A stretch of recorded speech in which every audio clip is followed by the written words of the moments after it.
Doctor Babasaheb Ambedkar 18 तास लायब्ररीमध्ये बसत होते. मी म्हणत नाही तुम्ही उद्यापासून 18 तास बसा, पण किमान काही आदर्श आमच्या डोळ्यासमोर ठेवता येतील का? आणि काय बाबासाहेब आंबेडकरांची परिस्थिती होती? अहो, टिफिन नेता येत नव्हता. भूक लागल्यानंतर पोटाची भूक शमवावी पाव घेऊन जात होते बाबासाहेब आंबेडकर खिशामध्ये. पावाचा एखादा तुकडा तोडून खायचे आणि अभ्यास करत बसायचे.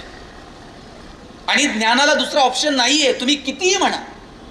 कोण म्हणेल मी या परिस्थितीत जन्माला आलो, मला हे जमलं नाही, मला या सुखसुविधा नव्हत्या. काय सुखसुविधा होत्या डॉक्टर बाबासाहेब आंबेडकरांकडे? पण ध्येय क्लिअर होतं. आणि ही माणसं ज्ञानाला पर्याय नाही हे या लोकांकडनं बघून शिकतायत. डॉक्टर बाबासाहेब आंबेडकर मुंबई प्रांतातून निवडणुकीला उभे राहिले, निवडून आले नाहीत. नंतर बंगाल प्रांतातून निवडणुकीला उभे राहिले, तिथे निवडून आले. पुढे जाऊन भारत आणि पाकिस्तान फाळणी झाली आणि बंगाल प्रांत पाकिस्तानला जोडला गेला. आता जर डॉक्टर बाबासाहेब आंबेडकरांना घटना समितीचं सदस्य करायचं असेल तर पहिल्यांदा आंबेडकर भारताच्या सभागृहाचे सभासद असले पाहिजे. भारताच्या सभागृहाला, घटना समितीला आंबेडकरांच्या ज्ञानाची गरज भासली. बॅरिस्टर जयकरांनी मुंबईतून राजीनामा दिला, आंबेडकरांना उभं केलं, निवडून आणलं आणि मग डॉक्टर बाबासाहेब आंबेडकर घटना समितीचे सदस्य झाले. केवळ आणि केवळ ज्ञान, ज्ञानाला ऑप्शन नाही. कलाम साहेब पेपर टाकून शिक्षण घेतलं. काय अडवं आलं कलाम साहेबांना मोठं व्हायला? या देशाचे राष्ट्रपती झाले हो. मिसाईल मॅन म्हणून आम्ही कलाम साहेबांकडे बघतो, पण ज्ञान हे केवळ मोठमोठ्या यशांपुरतं सीमित नसतं. प्लास्टिक करताना जी स्टेन वापरतात ती महागडी आहे, ती कमीत कमी खर्चात लोकांपर्यंत पोहोचली पाहिजे. कलाम साहेब सुट्टी टाकून त्या स्टेनवरती काम करतात. ज्ञान हे समाजाभिमुख असणं काय ना, हे याला म्हणतात. हे आपण शिकलं पाहिजे या लोकांकडनं. आणि म्हणून इथं बसलेल्या सगळ्या तरुण तरुणींना माझं सांगणं आहे, शिक्षणाकडं केवळ नोकरीचं आणि उदरनिर्वाहाचं साधन म्हणून बघू नका. अभ्यास करताय ना, मनापासून करा. परीक्षा जवळ आला का रात्र रात्र जागायचं, मागचे 5-10 वर्षांचे क्वेश्चन पेपर काढायचे, कोणते क्वेश्चन रिपीट झालते, कोणते परत येणार आहेत, सगळं मार्कांसाठी. इतिहास मार्कांसाठी, भूगोल मार्कांसाठी, सायन्स मार्कांसाठी, इतिहासातली पात्र सुद्धा मार्कांसाठी. शिवाजी महाराज 4 मार्काला, संभाजीराजे 5 मार्काला. तुकाराम महाराजांचा अभंग अवघड आहे म्हणले, ऑप्शनला टाकू. परवा तर 10वीतला पोरगा मला विचारत होता, सर या वर्षी मराठीच्या पेपरला ज्ञानदेव पडणार आहेत का तुकाराम पडणार आहेत? म्हटलं हे पडतील कसे ज्यांनी महाराष्ट्र उभा केला. सगळं कसं मार्कांसाठी असू शकेल? थोडंसं मार्कांच्या पलीकडे जाऊन शिक्षणाकडे बघता येईल का? आता आमच्या डोक्यात एकच आहे, म्हणजे इतके ट्रेंड बदलत गेलेत ना शिक्षणाच्या संदर्भानं, आणि आम्ही बदलत्या ट्रेंडनुसार वाहवत जातो. काळ आणि वेळेनुसार बदला, नाही असं नाही, पण तुमच्या स्ट्रेंथ, तुमचे विकनेस, तुमचे स्किल, तुमची स्वप्न, तुमच्या जगण्याची ध्येय, तुमचा उद्देश याच्यापासून फारकत घेऊ नका. एक ट्रेंड होता डीएडचा. डीएडला नंबर लागला म्हणजे करिअर झालं म्हणून समजायचं. आणि त्याला जर बायको डीएड झालेली भेटली आणि दोघं जर जिल्हा परिषदला लागले, काय रुबाब होता गुरुजीचा. आता डीएड कॉलेजची अवस्था काय. त्यानंतर इंजिनिअरिंगचा ट्रेंड आला. गावात एखादाच इंजिनियर असायचा. गावात जर पाहुणे आले आणि विचारलं ना इंजिनियर साहेब कुठे राहतात, सगळं गाव त्याला इंजिनियरच्या घरी नेऊन सोडत होतं. आता तुम्ही गावात जाऊन विचारा बरं इंजिनियर साहेब कुठे राहतात, ते म्हणते नाव सांग, प्रत्येक घरात 4 आहेत. आता मेडिकलचा ट्रेंड आहे. आता प्रत्येक आईबापाला वाटतं पोरगं मेडिकलला गेलं पाहिजे. आईबापानं पोरांना सांगून ठेवलंय कॉलेजला फक्त फॉर्मॅलिटी म्हणून ऍडमिशन घ्यायचंय, तुला क्लास करायचे आणि ही एक्झाम आहे. नाही भारतात नंबर लागला, रशियाला जा, काही कर पण तू मेडिकलला गेलं पाहिजे. आम्ही लादतो पोरांवरती लादू नका. त्यांच्यामध्ये काय चांगलं आहे ते शोधा. ही सगळी मुलं एकमेकांपेक्षा वेगळे आहेत. संघर्षाचा काळ आता संपलाय. आता स्वातंत्र्यासाठी आपल्याला धडपड करायची गरज आहे का? आता आपल्याला हातात तलवारी बिलवारी घेऊन लढायची गरज आहे का? तुम्ही जर या 3 टप्प्याचा विचार केला ना, एक संघर्षाचा काळ होता, एक नवीन आविष्कार निर्माण करण्याचा, क्रिएटिव्हिटीचा जमाना आहे. आणि आत्ताचा जर तुम्ही काळ बघितला तर मला वाटतं एंटरटेनमेंट, सेलिब्रेशन, फक्त दाखवायचंय, फोटो काढताय, स्टेटस ठेवताय, त्याला बघण्यात इंटरेस्ट नाहीये. आपण कुठे आहोत हे जगाला कळलं पाहिजे. बरं ते स्टेटस ठेवलं तर चुकीचं नाहीये, पण खरं दुःख कधी माहितीये, ज्याच्यासाठी स्टेटस ठेवलं त्यानं जर बघितलं नाही ना,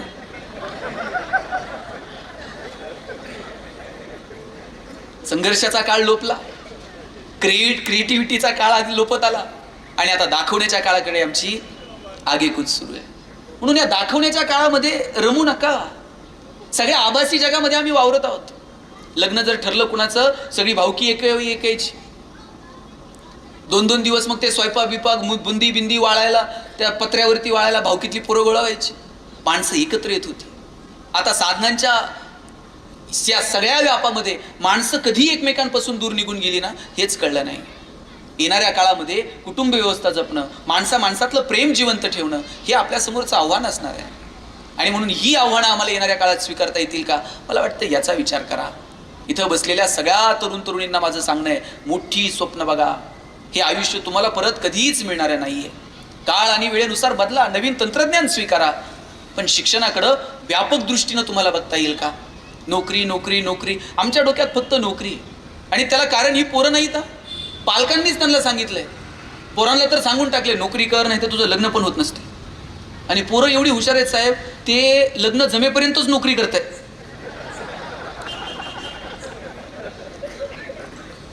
आणि प्रत्येक गावामध्ये 30 ते 35 वयोगटातली किमान 5-50 पोरं बिन लग्नाची आहेत. मुलीच्या आईवडिलाला टेन्शन नाही तेवढं मुलाच्या आईवडिलाला. सोलापूरला तर लग्न जमत नाही म्हणून तरुण पोरांनी जिल्हाधिकारी कार्यालयावर मोर्चा काढला होता. कलेक्टरला एवढंच काम आहे का? आमच्याकडे एकाचं लग्न जमेना, त्याच्या मित्रानं त्याला सांगितलं, म्हटलं ते मुलीकडचे बघायला आले ना, पगार जरा वाढून सांगायचा म्हटला, मग लग्न जमतं. त्या मुलीच्या वडिलांनी विचारलं, तुला पगार किती? यांना अंदाज घेऊन सांगायचं. हे म्हणताय 1.5 लाख. मुलीचे वडील म्हणले, तुझ्याकडे बघून तर वाटत नाही 1.5 लाख असं. हे म्हणताय तसा फिक्स 1.5 लाख आहे, कटिंग करून 8,000 हातात येतो म्हणला. तुम्ही किती दिवस स्वतःला फसवणार आहात? नोकरीसाठी स्वाभिमान गहाण ठेवू नका. आमच्याकडे एक बाग आहे, त्या बागेमध्ये 1 क्लर्कची जागा भरायची होती आणि एका क्लर्कच्या जागेसाठी 1000 पोरांनी ऍप्लिकेशन केलं. एकच जागा म्हटल्यावर नोकरी किती जणांना मिळेल? एकालाच मिळणार. बाकीचे 999 घरी जाणार आहे. एका पोराचं सिलेक्शन झालं, त्याला अपॉइंटमेंट लेटर साईन करून मिळणार. त्याच वेळेला बागेतला शिपाई पळत आला आणि म्हटलं, काही करा पण याला नोकरी देऊ नका. म्हणजे काय झालं? म्हणजे बागेतलं गोरीला माकड मेलंय. गोरीलाच बागेत नाही तर लोक कशी येतील? लोक आली नाही तर याचा पगार करायचा कशातनं? काही करा पण याला नोकरी देऊ नका. स्वाभिमान शून्य पिढी जन्माला घातली. त्यांचा त्यांच्या ज्ञानावर विश्वास नाही, त्यांचा त्यांच्या मनगटावर विश्वास नाही. त्या पोरानं बागेतल्या मॅनेजरचे पाय पकडले आणि म्हटलं, साहेब मी पडेल ते काम करेल पण नोकरी द्या. बागेतला मॅनेजर म्हणला, पाय सोड, तुला नोकरी क्लर्कची देतो, तुला फॅसिलिटीज क्लर्कच्या देतो, पण जोपर्यंत बागेत गोरीला येत नाही तोपर्यंत तुला काम मात्र गोरीलाचं करावं लागेल. पोरगा म्हणला, पगार आहे ना? आणि मग गोरीला तर गोरीला. रोज यायचा, गोरीलाचे कपडे घालायचा आणि पिंजऱ्यात जाऊन उभा राहायचा. लोक यायची, शेंगा बिंगा खायला घालायची. म्हणला, मजा आहे, पगार चालू आहे, डेली अलाउन्स पण सुरू आहे. एक दिवशी तुमच्यासारख्या कॉलेजच्या मुला मुलींची ट्रिप आली आणि त्या पोरापोरींकडे बघून हे जोरजोरात उड्या मारायला लागल्या आणि उड्या मारता मारता चुकून वाघाच्या पिंजऱ्यात जाऊन पडले. वाघाच्या पिंजऱ्यात पडल्यावर म्हणला, नोकरी गेली तरी चालेल, जीव वाचला पाहिजे. जीव वाचावा म्हणून हे जोरजोरात ओरडायला लागलं. याच्या आवाजानं झोपलेला वाघ जागा झाला, चवतळून याच्या अंगावर धावून आला आणि हातावर हात ठेवून म्हणला, ओरडू नको, नाही तर दोघांची नोकरी जाईल.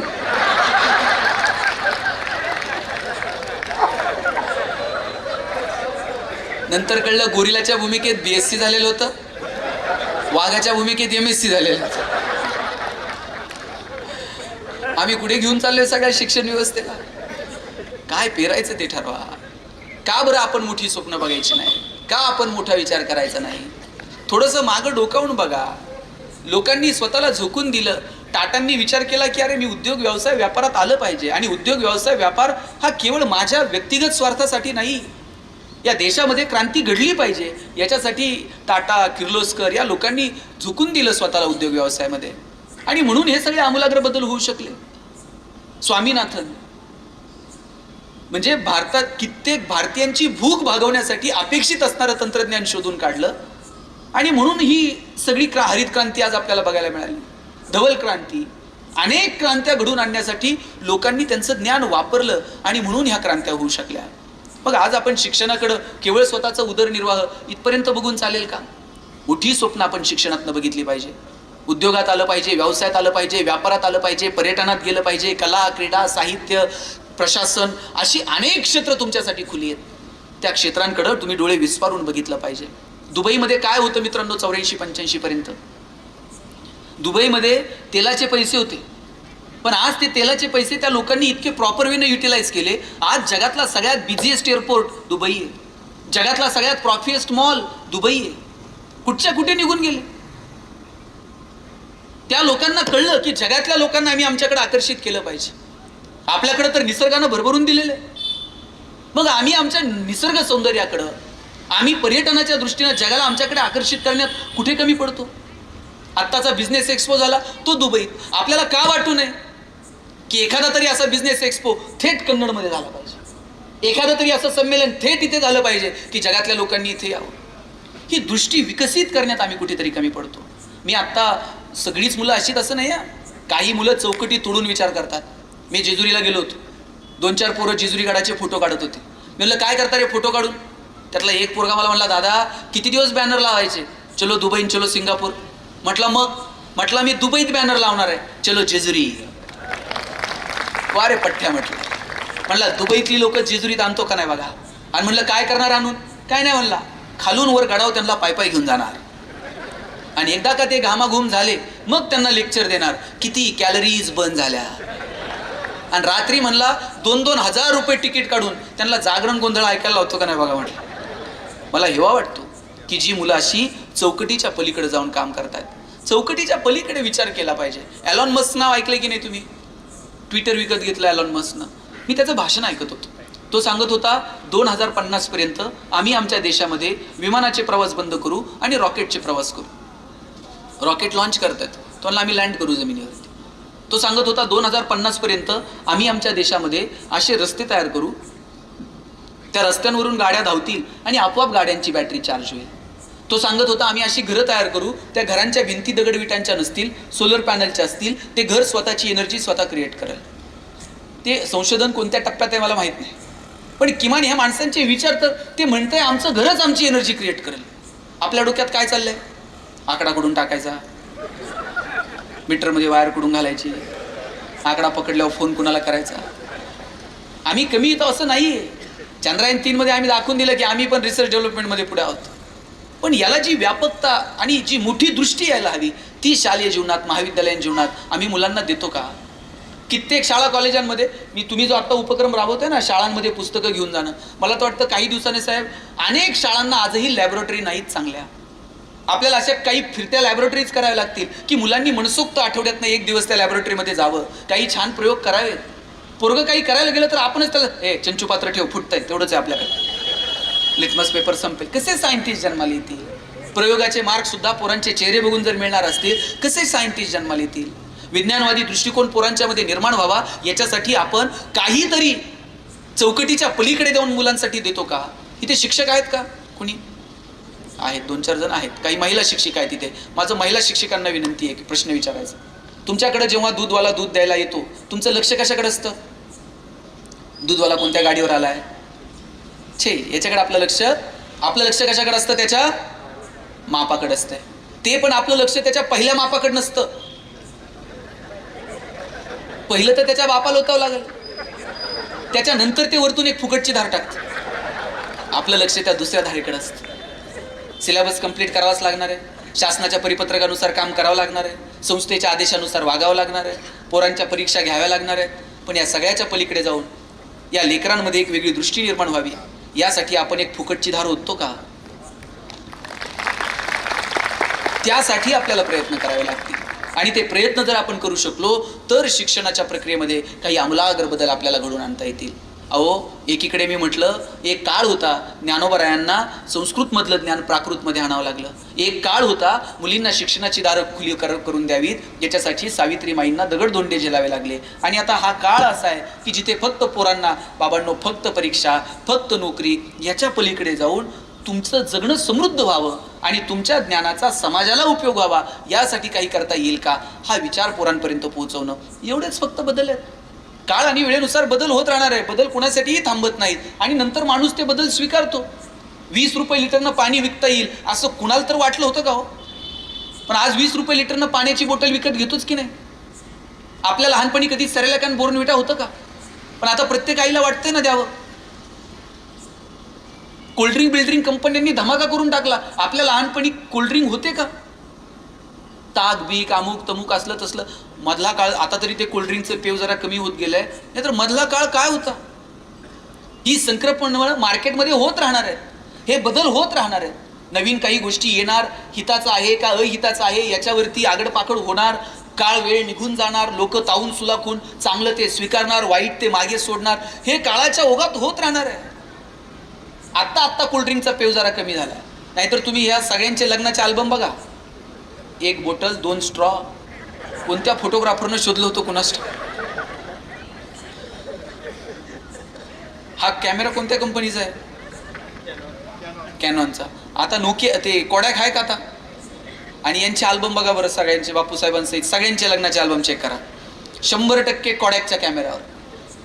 कोडॅकचा जमाना होता, त्यात रोल असायचा, 36 फोटो निघायचे. कोडॅक सोडून दुसरा कॅमेरा दिसत नव्हता. नवरा नवरी हार घालायला आणि याचा रोल संपायला, आणि 6-6 महिने अल्बम मिळत नव्हते. फोटोग्राफरला विचारलं ना अल्बमचं काय, ते म्हणायचं फोटो धुवायला दिलेत. कोणत्या नदीवर जात होतं कुणास. आता कोडॅक आहे का? डिजिटल टेक्नॉलॉजी स्वीकारली नाही, कोडॅक बाजारात नाही. काळ आणि वेळेनुसार तुम्हाला बदल करावेच लागतील. ते मी सांगून किंवा कुणी सांगून ते होतील. जे नाही स्वीकारणार ते नाही टिकणार. निसर्गाचा नियम आहे. ज्यांनी बदल केले ते टिकले, ज्यांनी बदल नाही केले ते माहीत पण नाहीत. माझ्या पिढीनं पहिला फोन जर कोणत्या कंपनीचा घेतला होता, 100% नोकिया 3010, 1100, 1600, 3015. आता नाहीये नोकिया. अँड्रॉइड टेक्नॉलॉजी स्वीकारली नाही, नोकिया हद्दपार. मराठी पिक्चर लागायचा टीव्हीला 4 वाजता रविवारी, आठवते का? धूमधडाका, थरथराट, लक्ष्मीकांत बेर्डे, अशोक सराफ, महेश कोठारे यायचा असा हातावर हात मारत, आणि मध्येच एक जाहिरात लागायची. आता तरुण मुलामुलींना आठवत नसेल, पण माझ्या पिढीच्या सगळ्यांना ही जाहिरात पाठ आहे. लाईफ बॉय है जहा, पाठ आहे का नाही? आणि लाईफ बॉयच्या जाहिरातीमध्ये फुटबॉल खेळणारी पोरं दाखवलेली होती. भारतात कधीच फुटबॉलची क्रेज नव्हती, पण लाईफ बॉयला विचारायचं कुणी? लाईफ बॉयची मोनोपोली होती.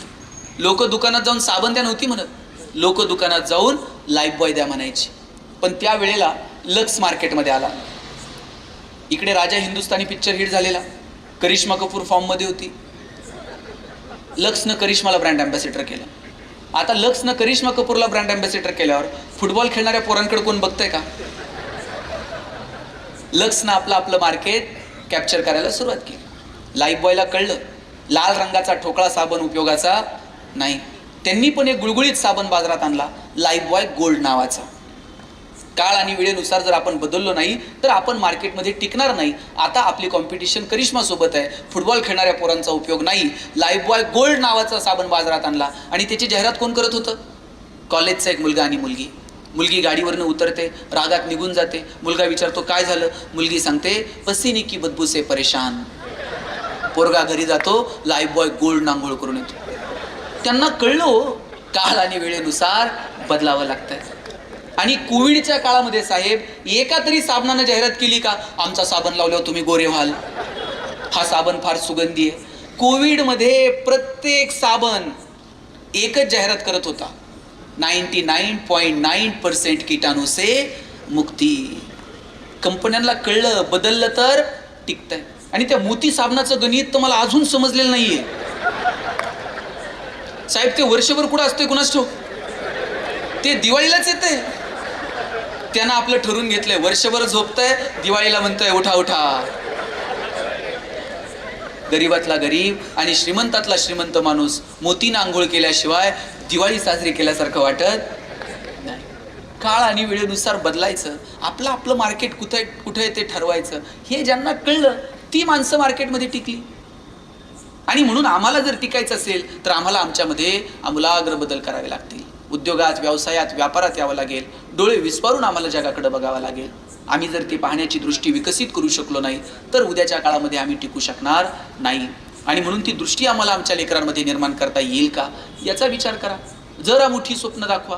पोरगं काही वेगळं करायला गेलं का बापच त्याला सांगतंय अंथरून पाहून पाय पसर, अंथरून पाहून पाय पसर. चला ते पोरगं हातपाय खुडून खुडून मरून गेलं, पण बापानं काय त्याला कधी हातपाय पसरू दिले नाही. बापानं सांगितलं पाहिजे हातपाय पसर, अंथरुणाचं काय करायचं तुझा बाप बघल, एवढी धमक आम्हाला आमच्या लेकरात निर्माण करावी लागेल. काय परिस्थिती उद्योग व्यवसायाच्या संदर्भानं महाराष्ट्राची? टायरवाले केरळचे, किराणा व्यवसायात पटेल, हार्डवेअरची दुकानं भोरींची, बांधकाम व्यवसायात युपीचे लोक, गवंडी सगळे बिहारचे, सुतार कामात राजस्थानी, हॉटेल सगळी दक्षिणात्यांकडं, चायनीजच्या गाड्या पूर्वांचलचे तरुण चालवतात. बरं चला, संविधानानं त्यांना अधिकार दिलाय, कष्ट करतील पोट भरतील. आम्ही कुठं आहोत? कॉलेजच्या कट्ट्यावर बसून पिचकाऱ्या मारणं, प्रेम प्रकरणं चघळणं, सिस्टीमला शिव्या घालणं, नाहीतर कोणाच्या तर मागं की जय. मागं निम्म्यांना माहीत नसतंय पुढं कुणाचा जय जयकार चालला. कानाव की पडलं का फक्त जय म्हणायचं, यात आम्ही आमचं तारुण्य वाया घालवतो. यात तारुण्य वाया घालू नका. तारुण्य म्हणजे 60-70 किलोचं वजन, 2 पाय, 2 हात, अवयवांचं पॅकेज म्हणजे तारुण्य नाही. तारुण्य म्हणजे ज्वलंत धमन्यांचं अविरत स्पंदन, निसर्गानं माणसाला दिलेला सगळ्यात श्रेष्ठवर. आयुष्यातला हा वसंत ऋतू आहे बघा तारुण्य म्हणजे. याच वयात ठरवायचं उंच भरारी घ्यायची का याच वयात ठरवायचं पाय घसरू द्यायचे. हेच वय मोठी स्वप्न बघायची. लक्षात घ्या, एखादी वयस्कर व्यक्ती आहे, चांगलं वाईट कळतं, पण आता कृती करायचं बळ मनगटात उरलेलं नाही. लहान मुलाला कृती करायचं बळ मनगटात आहे, पण चांगलं वाईट विचार करायची ताकद नाही. पण तरुण ही अशी ताकद आहे जिथे विचारही करता येतो आणि कृतीही करता येते. आणि म्हणून याच तारुण्याच्या जोरावरती आपल्याला आपल्या राष्ट्राला, आपल्याला या सगळ्या समाजाला, आपल्या समुदायाला पुढे घेऊन जाता येईल का, याच्यासाठी प्रयत्न करा. आणि मोठा विचार किती करायचा माहिती आहे? आपल्यासमोर काही आदर्श सेट आहेत. किती मोठा विचार करावा. जो जे वांछील तो ते लाहो प्राणी जात, ज्याला ज्याला जे जे हवंय ते ते मिळू दे. याच्यापेक्षा काय मोठा विचार असू शकतो मला सांगा? आपल्यापेक्षा शेजारच्याला कुपनावर 2 किलो तांदूळ जास्त मिळाला तरी आपल्याला करमत नाही. आणि ज्ञानोबा राय म्हणतात, ज्याला ज्याला जे जे हवंय ते ते मिळू दे. एवढा मनाचा मोठा विचार करणारी माणसं, एवढा मनाचा मोठा विचार करणारे युवक या देशात जन्माला आले आणि म्हणून आज आपण इथपर्यंत आहोत. तीच व्यापक दृष्टी, अवघाची संसार सुखाचा करीण, वसुदेव कुटुंबकम. काय याल तरी या रे लागे, अवघे माझ्या मागे मागे. काय व्यापकता आहे विचारांमधली. ही विचारांमधली व्यापकता आमच्यामध्ये यावी याच्यासाठी डोळे विस्फारून तुम्ही तुमच्या शिक्षणाकडे बघा. आणि शेवटचा मुद्दा मला सांगायचा आहे, निसर्ग, समाज आणि अर्थकारण या 3 मुद्द्यातून जर आम्हाला पुढे जायचं असेल तर शिक्षण व्यवस्था आणि कुटुंब व्यवस्था या विषयावरती आम्हाला काम करावं लागेल. शिक्षणामध्ये आमूलाग्र बदल करावे लागतील आणि सगळ्यात महत्त्वाचं म्हणजे कुटुंब म्हणून आम्हाला एकमेकांना वेळ द्यावा लागेल. आमची कुटुंब व्यवस्था मजबूत असावी, नात्या गोत्यांमध्ये प्रेम असावं आणि मुळात माणूस म्हणून आमच्या डोळ्यांमध्ये प्रेम आणि हृदयामध्ये वात्सल्य असावं. यासाठी आम्हाला प्रयत्न करावे लागतील. नाहीतर कमालीची संपत्ती आहे पण डोळ्यात प्रेम उरलेलं नाही. तुमच्याकडं कमालीची साधनं आहेत पण तुमच्या हृदयामध्ये वात्सल्य उरलं नाही. एक समाज म्हणून आपण एकत्र राहू शकणार नाही. मिळवलेल्या संपत्तीचा आनंद जरी घ्यायचा असेल तरी सुद्धा मनात प्रेम लागतो. नाहीतर ढिगानं संपत्ती आहे, प्रचंड ताकद आहे आणि तुमच्या हृदयात प्रेम नाही, डोळ्यामध्ये प्रेम नाही. आपण नाही माणूस म्हणून या व्यवस्थेला पुढे घेऊन जाऊ शकत. शेवटचे 2 मिनिट घेतो. तुमच्या डोळ्यात प्रेम जिवंत ठेवा आणि हृदयामध्ये वात्सल्य ठेवा. भगवान श्रीकृष्ण करंगळीवरती पर्वत उचलतात आणि बासरी मात्र 2 हातांनी घट्ट पकडतात. ज्याला करंगळीवरती पर्वत उचलता येतो त्यानं बासरी तर गरगर फिरवली असती, पण करंगळीवरती पर्वत उचलणारा कृष्ण बासरी घट्ट पकडतो, कारण त्याला ठाऊक आहे पराक्रम हा रणांगणात गाजवायचा असतो आणि नात्यांमध्ये प्रेम जपायचं असतं. आपण उलट केलं. आपण रणांगणात शस्त्र ठेवून दिली आणि नात्यांमध्ये पराक्रम गाजवले.